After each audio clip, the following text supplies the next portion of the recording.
Hello guys, good morning.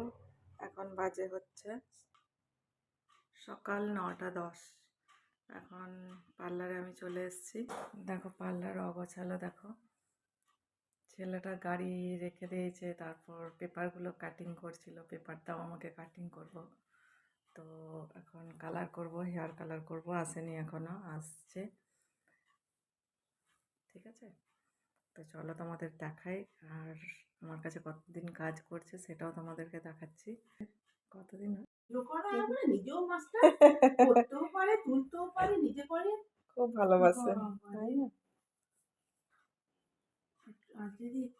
আমি আসলে দিচ্ছি।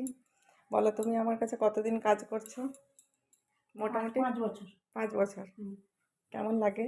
খুব ভালো, তোমার হাতের কাজ খুব ভালো, তোমার ব্যবহার খুব ভালো, তাই সেই জন্য বারবার আমার কাছে আসো। তোমার কাছে আসি। এখন একদম এখন হবে হেয়ার কালার।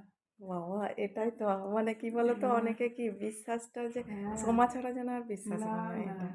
এটা এই যে কাটিংটা করেছিলাম, কাটিংটা এখন তুলে দিয়েছে, কিন্তু কাটিংয়ের পুরোটাই আছে, কাটিং সেটিংসটা পুরোটাই আছে একদম।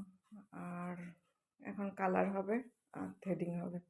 এখন সকাল 9টা বাজে। তো চলো আমি শুরু করি।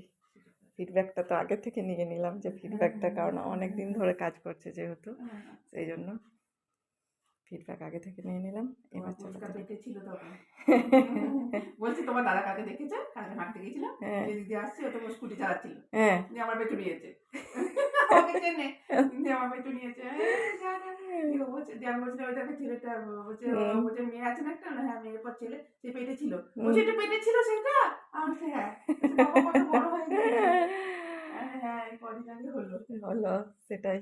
তার মানে কতদিন ধরে আমার কাছে আসছো। হ্যাঁ, সত্যিই তাই। তোমার পাল্লা শুরু হয়েছে, আমারও আসা শুরু হয়েছে। একদম।